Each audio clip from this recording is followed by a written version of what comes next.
Student, this is Raman. Welcome back in route to success. तो आज हम बात करने वाले हैं हमारे कुछ बचे हुए क्वेश्चंस पे जो एप्लीकेशन ऑफ ट्रिग्नोमेट्री था। तो हमने अब तक जो क्वेश्चंस पढ़े वो बहुत ही आसान से थे। अब थोड़े से कॉम्प्लिकेटेड क्वेश्चन आते रह जाएंगे, तो आपको बहुत अच्छे से बहुत ढंग से समझना है और इसके साथ साथ प्रैक्टिस कंटिन्यू रखनी है। और साथ साथ में आपको वीडियो को लाइक करना है, शेयर करना है और हमारे चैनल को सब्सक्राइब करना है। तो चलिए हम स्टार्ट करते हैं आज के हमारे क्वेश्चन नंबर 5 को। उसने कहा a kite is flying at the height of 60 metre above the ground. कि एक काइट, एक पतंग उड़ रही है 60 मीटर ऊपर ग्राउंड से, यानी कि वो यहां पे मान लो हमारी पतंग है, ठीक है, वो ग्राउंड से ऊपर कितना उड़ रही है 60 मीटर। 60 मीटर। इसके बाद में हमें दे रखा है कि जो एंगल बनाती है वो एंगल कितने डिग्री का बना रही है, 60 डिग्री का, ठीक है। उसके बाद में कहा है कि find the length of string. हमें इस जो स्ट्रिंग है उसकी लेंथ बतानी है। स्ट्रिंग इन द सेंस इसकी लेंथ बतानी है। अब देखिए हमारे पास क्या दे रखा है, थीटा के सामने वाली साइड क्या होती है, परपेंडिकुलर, ये हमारी हाइपोटेनियस। तो हमें कौन चाहिए, परपेंडिकुलर और हाइपोटेनियस। तो ये देखिए क्या होता है,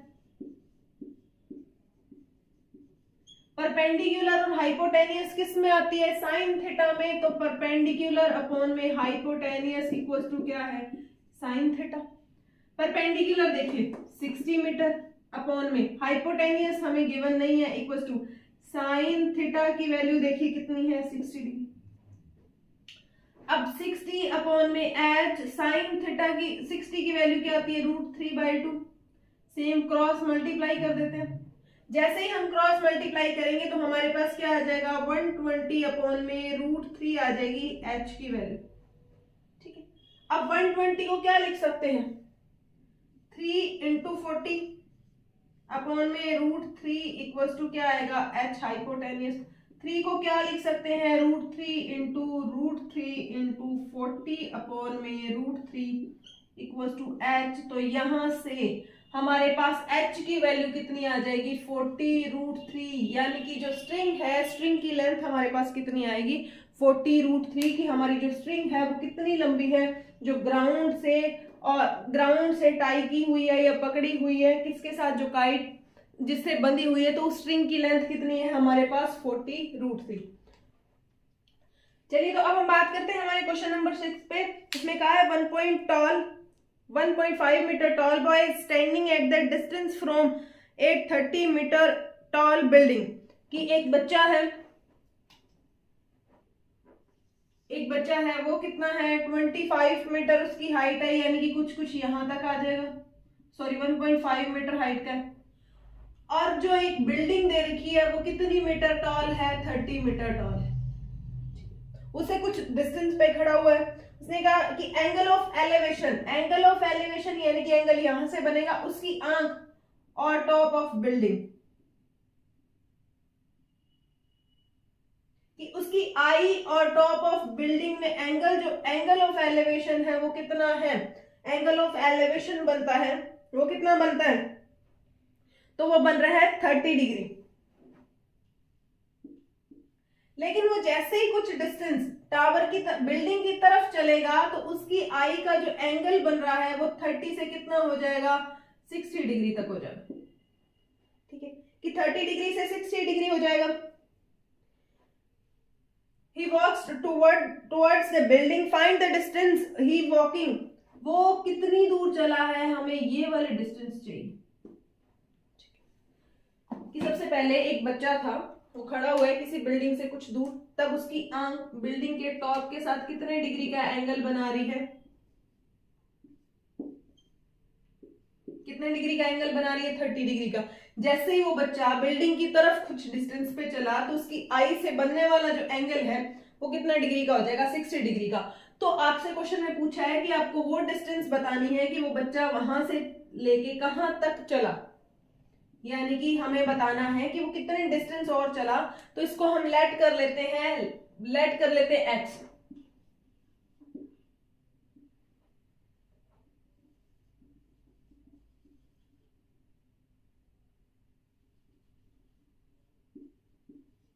एक्स लेट कर ली हमने वो डिस्टेंस। अब देखिए, अब अगर मैं कौन से वाले ट्राइंगल को लूं, AED, अब अगर ये डिस्टेंस माइनस है तो हमारे पास हम परपेंडिकुलर कितने डिस्टेंस लेंगे, 28.5, यानी कि यहां तक की डिस्टेंस, क्योंकि जब हम ये वाला ट्राइंगल यूज करेंगे, कौन सा triangle, triangle AED, triangle AED use कर रहे हैं, तो ये तो डिस्टेंस किसकी होगी, बच्चे की हाइट हो गई। बच्चे की हाइट नहीं चाहिए हमें, बच्चे की आई और बिल्डिंग के टॉप की जो हाइट है वही चाहिए, तो वो कितनी आएगी, 28.5 मीटर। अब देखिए, अब हमें क्या चाहिए, ये बेस चाहिए, ठीक है, यानी कि ED चाहिए। ED चाहिए तो हमारे पास क्या आएगा, परपेंडिकुलर भी चाहिए और हमें क्या चाहिए, बेस चाहिए। वो किसके बराबर होता है, tan थीटा के। अब परपेंडिकुलर देखिए 28.5 मीटर, बेस देखिए, बेस ये पूरा का पूरा आएगा, इसको हम लेट कर लेते हैं, y लेट कर लेते हैं, तो हमारे पास बेस क्या होगा, x plus y equal to tan 30 की वैल्यू क्या होती है, tan 30 की वैल्यू होती है और 28.5 अपॉन में x plus y equal to 1/√3, ठीक है। तो यहां से x प्लस वाई की वैल्यू किसके बराबर आ जाएगी, 28.5√3 मीटर के बराबर आ जाएगी। लेकिन हमें डिस्टेंस कौन सी वाली चाहिए, ये वाली चाहिए। मैं ये वाली डिस्टेंस और फाइंड करती हूँ। कौन सा ट्राइंगल यूज करूंगी, ट्राइंगल यूज करेंगे हम AEF। AEF यूज करेंगे तो हाइट कितनी है, 28.5 और बेस कितना है, y, एंगल कितने डिग्री का बन रहा है, tan 60, ठीक है। तो ये हमारे पास आ जाएगी 28.5 अपॉन में y इक्वल टू √3। तो यहां से y की वैल्यू क्या आ गई, 28.5/√3। अब इस y की वैल्यू को उठा के हम इसमें पुट कर देते हैं, तो हमारे पास x की वैल्यू आएगी। तो हमारे पास देखिए x प्लस 28.5/√3 इक्वल टू 28.5√3 आ गया। अब देखिए इसको इधर ले जाइए, इसको इधर लेके जाएंगे तो x equal to 28.5√3 minus 28.5 upon में √3। अब इसमें से 28.5 को कॉमन ले लीजिए, तो हमारे पास बचेगा क्या, यहाँ पे ओनली √3 बचेगा और यहाँ बचेगा 1/√3। जब इसको सॉल्व करेंगे तो हमारे पास क्या आएगा, x इक्वल टू 28.5 इंटू में √3 और √3, 3 माइनस 1, तो कितना बचता है, 2/√3। अब देखिए, अब √3 अपॉन में आ गया, तो √3 को हटाने के लिए हम क्या करते हैं, सबसे पहले तो 2 से मल्टीप्लाई कर लीजिए,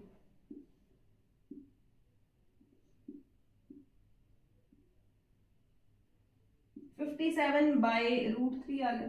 √3 को हटाने के लिए ऊपर नीचे √3 से मल्टीप्लाई करेंगे, तो हमारे पास देखिए रिजल्ट क्या बनेगा, x की वैल्यू किसके बराबर आएगी, 57√3/√3 इंटू √3। ये कितना बन जाएगा, 57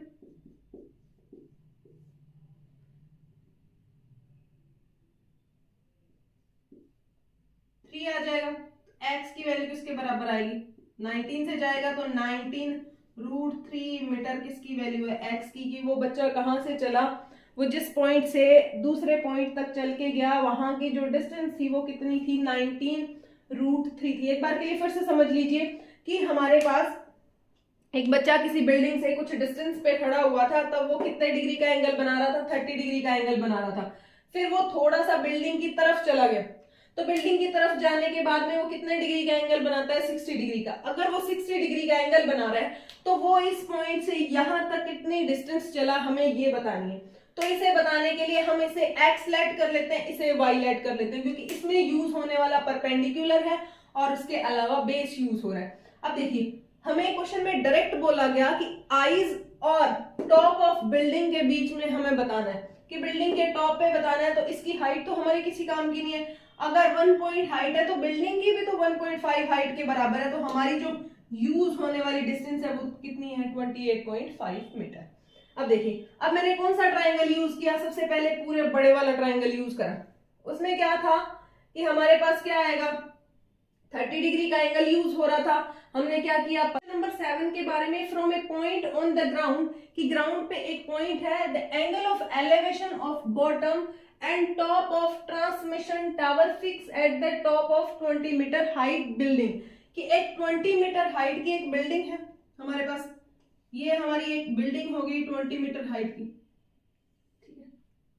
तो उसने क्या बोला है, उसके ऊपर एक हमने ट्रांसमिशन टावर और फिक्स कर दिया। ट्रांसमिशन टावर फिक्स कर दिया तो हमारा जो बिल्डिंग का टॉप है या जो ट्रांसमिशन टावर का बॉटम है, तो यहां होगा, यहां से बनने वाला एंगल 45 था, और वो एंगल जब उसके टॉप से बनाते हैं तो 45 से कितना हो जाता है, 60 डिग्री हो जाता है। तो ये हमारा क्या हो गया, 60 डिग्री। ओके, तो हमसे उससे पूछा है कि आपको बतानी है हाइट ऑफ टावर। तो ये बिल्डिंग की हाइट 20 मीटर है, तो हमारी टावर की हाइट यही होगी, इसको h लेट कर लेते हैं, ठीक है। अब देखिए, अब हमारे पास बेस तो सेम ही रहेगा, बेस सेम ही रहेगा दोनों टाइम में, हम x लेट कर लेते हैं इसको, ठीक है। अब देखिए, अब चलते हैं, हम क्या यूज करेंगे, सबसे पहले ट्राइंगल छोटे वाला यूज करते हैं, वहां से बेस फाइंड कर लेंगे। ये देखिए, क्योंकि परपेंडिकुलर है, बेस हमारे पास है नहीं, यहां से बेस फाइंड करके हम इस पूरे के लिए यूज कर लेंगे। तो देखिए, सबसे पहले परपेंडिकुलर अपॉन में बेस किसके बराबर होता है, परपेंडिकुलर अपॉन में बेस किसके बराबर होता है, tan थीटा के बराबर। परपेंडिकुलर देखिए 20 अपॉन में बेस कितना है, x इक्वल टू 10 किसके बराबर, 45। अब 10 45 की वैल्यू किसके बराबर होती है, 1 के, तो 20 अपॉन में x इक्वल टू क्या आ गया, 1, तो यहां से x की वैल्यू क्या आ गई, 20 मीटर, यानी कि हमारा बेस किसके बराबर आ गया, 20 मीटर के।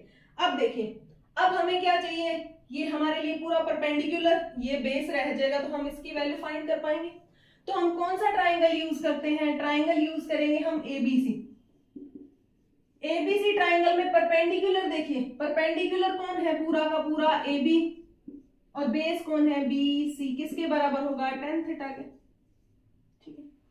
अब देखिए, परपेंडिकुलर में कौन कौन आ रहा है, 20 मीटर की बिल्डिंग आ रही है, और कौन आ रहा है, टावर भी आ रहा है। तो हमारे पास क्या आएगा, 20 प्लस h अपॉन में बेस के लिए बेस है x, और x की वैल्यू कितनी है, 20 इक्वल टू 10 कितना है, 60।